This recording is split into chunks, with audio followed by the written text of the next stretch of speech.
오늘은 시청자 의견에 따라서 제가 장교로 군복무를 하면서 겪었던 일들과 왜 전역을 했는지에 대해서 영상을 한번 제작을 해봤습니다. 실제로 겪었던 타령, 그리고 군생활을 겪으면서 있었던 부조리, 이런 것들에 대해서 재밌는 내용을 좀 요약해서 영상을 제작해봤는데요. 크게 두 가지 에피소드로 영상을 제작해봤습니다. 첫 번째는 소대원들의 잦은 타령이었습니다. 장교들의 초급 교육인 초급반 교육을 마치고 자대로 배치를 받으면 부대의 스케줄에 따라서 저도 훈련을 참여하게 됩니다. 이때 유격훈련을 전후임 소대장이 동시에 같이 가게 되는데 유격훈련을 갔다 와서 바로 다음날 문제가 발생합니다. 보통 유격훈련을 갔다 온 다음날은 개인 정비를 할 수 있는 시간, 그러니까 자기가 훈련받은 장비에서부터 개인 피복까지 이런 것들을 세탁하고 정비할 수 있는 시간을 주잖아요. 근데 보통은 이런 시간을 보내야 되는 게 보통인데 저희 같은 경우는 조사가 시작된 거예요. 새벽에 근무 서던 근무자가 근무 서는 도중에 타령을 해버린 거예요. 이렇게 저의 군생활이 시작부터 꼬이기 시작합니다. 지금 전후임 소대장의 인수인계 기간 중이라 저는 책임이 없다고 하지만 제가 부임한 소대장으로 가자마자 이런 일이 발생을 하니까 저는 굉장히 의기소침해졌고 저는 첫 시작부터 커리어에 문제가 생겼다고 저는 판단을 한 거죠. 대학 시절 후보생 때부터 저는 군사학이라든지 ROTC 생활을 하면서 제 나름대로 성적을 관리를 하면서 장기 복무에 대한 꿈을 가지고 왔는데 이게 시작부터 꼬이기 시작하니까 제 생각에는 이렇게 판단을 합니다. 빠르게 포기를 하고 사회로 진출하는 교두보를 삼아야 되겠다. 지금부터라도 자격증이라든지 이런 걸 준비를 해서 취업을 할 수 있는 커리어를 쌓자. 군생활보다는 이렇게 빠른 판단을 한 거죠. 그렇다고 해서 군생활을 허투루 보내진 않았습니다. 소대원들과의 정을 쌓으려고 많이 노력을 했고 전역자들에게 회식 자리를 만들어주면서 이렇게 제 나름대로는 소대장으로서 뭔가 뜻깊은 군생활을 해야 되겠다고 마음속으로 다짐을 하고 소대원들을 대하기 시작했고 소대원들이 일부 따르기도 하고 물론 제 그 지휘 방식에 불만을 품은 사람도 분명히 있었을 겁니다. 호불호가 갈렸겠지만 그래도 저는 제 맡은 바 소임을 다하려고 최선을 다했습니다. 제 위로 또 선임 소대장 두 분이 계셨는데 저보다 1년 선배인 선배 두 분이 계셨거든요. 제가 3소대장이면 1, 2소대장 같은 경우는 저보다 1년 ROTC 선배인 선배들이 두 분 계셨는데 이분들의 권한이 또 막강하셨어요. 그러다 보니까 최초의 신입 병사가 들어오게 되면 선임 소대장이 먼저 면담을 하고 둘이서 친구니까 관심병사도 아니다라는 부분에 대해서 정보가 있으니까 관심병사에 대해서는 저한테 보낸 거죠. 그러다 보니까 또 이게 문제가 돼서 또 타령의 씨앗이 됩니다. 또 이 친구는 휴가를 가게 되는데 불안했죠. 왜냐면 관심병사기도 하고 이 친구가 휴가를 갔다가 안 들어오면 어떡하나 보내는 입장에선 또 노심초사했죠. 근데 아니나 다를까 저희 소대에서 관심병사로 왔던 이 친구가 또 휴가를 갔다가 미복귀를 해버립니다. 휴가를 갔다가 한 달 동안 집에서 안 돌아온 거죠. 물론 집에서는 나갔다고 하죠. 이 친구 같은 경우는 유격 기간에도 식사를 거부하고 몸이 아프다는 이유로 훈련을 다 빠졌습니다. 식사도 거부하는 이유가 자기는 엄마가 해주는 나물 반찬을 먹어야 식사를 할 수 있다라는 얼토당토 않은 핑계를 대면서 식사를 거부하더라고요. 이런 친구여서 그랬는지 제가 유격훈련 기간 동안에도 이 친구에 대해서 관심을 많이 썼고 면담도 주기적으로 했었습니다. 관심병사에 대한 매뉴얼이 있거든요. 주기적으로 면담을 해야 되고 이에 대해서 개인 생활지도 기록부라고 거기에다 기록을 해줘야 되는 임무가 있어서 이게 누락됐을 경우에는 또 나중에 문제가 됩니다. 이 친구가 타령을 하거나 혹시나 이제 개인적인 문제가 발생했을 경우에 생활지도 기록부, 생지부부터 먼저 펼쳐보기 때문에 이런 친구에 대해서는 각별하게 생지부 관리를 하기 시작했습니다. 뿐만 아니라 간부들 사이에서도 간혹가다 타령이 있었습니다.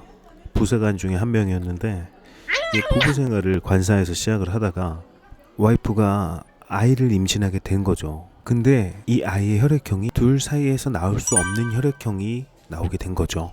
그걸 알게 되자 이 간부가 와이프에게 잘못을 묻기는커녕 그냥 본인이 출근을 안 해버린 거. 거의 일주일 가까이 출근을 안 하다가 결국엔 간부들이 사람이 많은 번화가나 이 사람이 자주 갈 수 있는 곳을, 그러니까 버스 정류장 근처를 수색하기 시작합니다. PC방부터 해가지고 일주일간 계속 수색을 하다가 결국에는 마주쳐서 검거를 했죠. 이 친구 같은 경우는 부대에서 계속 근무를 하지 못하고 여단으로 옮겨져서 경비부대에서 새롭게 군생활을 시작하게 됩니다.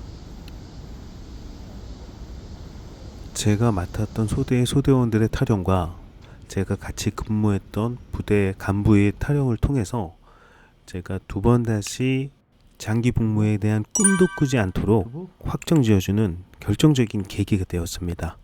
두 번째는 간부 간 부당 지시 및 폭행이었습니다. 군대생활을 하다 보면 병사들 간에도 내무 부조리라는 게 있잖아요. 이게 간부 간에도 엄청나게 부조리가 많이 있습니다. 물론 상식 밖의 부조리 같은 경우는 잘 발생하지 않지만 생각보다 많은 부조리들이 간부들 간에도 발생하거든요. 제가 겪게 된 부조리는요, 사실 폭력이었습니다. 제가 어딜 가서 맞고 다니거나 그러지는 않았는데 상급자가 폭력을 행사하는 경우에는 이게 장교관의 명예가 실추되는 부분이 있어서 이걸 공론화시키기도 어렵고 중대장보다 윗선인 대대장한테 보고를 해서 이를 조치받는 방법밖에 해결 방안이 없더라고요. 소속 중대장이 아닌 타중대 중대장님이셨는데 이분이 술을 드시면 폭력성이 짙어지고 술주정을 많이 부리는 그런 성향의 중대장이셨습니다.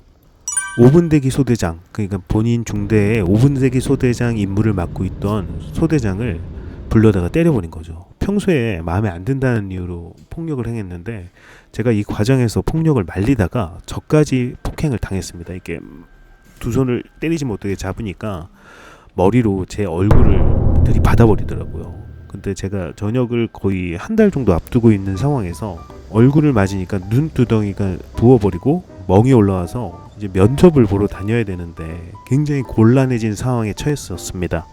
근데 저 같은 경우는 주된 피해자가 아니고 그 5분대기 소대장이었던 그 제 후배가 더 많은 폭행의 피해를 당했었고 저는 이제 2차로 피해를 당했기 때문에 그 부분에 대해서 저에 대한 어떻게 보면 포커스를 맞춰지지 않았었거든요. 둘이서 화해를 해라 요 정도 선에서만 중재가 이루어졌었거든요. 그러다 보니까 대대장님께서도 하시는 말씀이 너는 전역을 곧 앞두고 있으니 중대장이랑 잘 해결해서 그냥 무마시켜라 이렇게만 얘기하더라고요. 저 같은 경우는 솔직히 이 사람 같은 경우는 중대장으로서의 자격이 없기 때문에 이 부분에 대해서 철저하게 문책을 해주고 시시비 비위를 가리고 싶었던 그런 입장이었는데 제 의견에 대해서는 전혀 의견을 들어주지 않으시고 조용하게 무마시키려고만 하셨었고 그리고 직업군인에 대한 환상도 많이 깨졌습니다. 주의 책임을 묻게 될 경우에 본인의 진급이라든지 이런 것들에 걸림돌이 되기 때문에 이런 것들을 무마시키고 자체적으로 해결하기를 원하셨던 것 같더라고요. 그 이후 해당 중대장에게 저는 사과를 받고 마무리 짓게 되었고 그 폭행을 당한 5분대기 소대장, 그러니까 그 소대장 같은 경우는 중대를 이동시켜서 폭력을 행한 중대장과 같이 근무를 하지 않도록 격리시켰던 게 전부였습니다. 뭐 예를 들어서 1중대였으면 2중대로 옮긴 거죠. 사실 같은 대대 내에서 마주칠 일이 많고 회의 같은 경우 하게 되면은 보통은 오가면서도 마주치고 훈련하면서도 마주치는데 그런 조치가 전부였던 것 같습니다.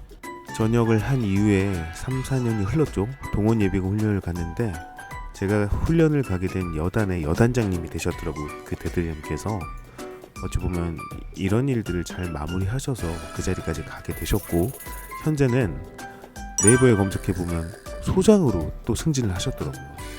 정말 대단하신 것 같아요. 진짜 축하드립니다. 이런 일들을 겪으면서 어떻게 보면 짧다면 짧고 길다면 긴 군생활을 마치고 사회로 돌아오게 되었는데요. 전역한 부분에 대해서 후회는 하나도 남지가 않더라고요. 제가 군생활을 왜 접게 되었는지 그리고 군생활을 하면서 겪었던 일들에 대해서 간단하게 소개를 드렸는데요. 다음에는 새로운 영상으로 인사드리겠습니다.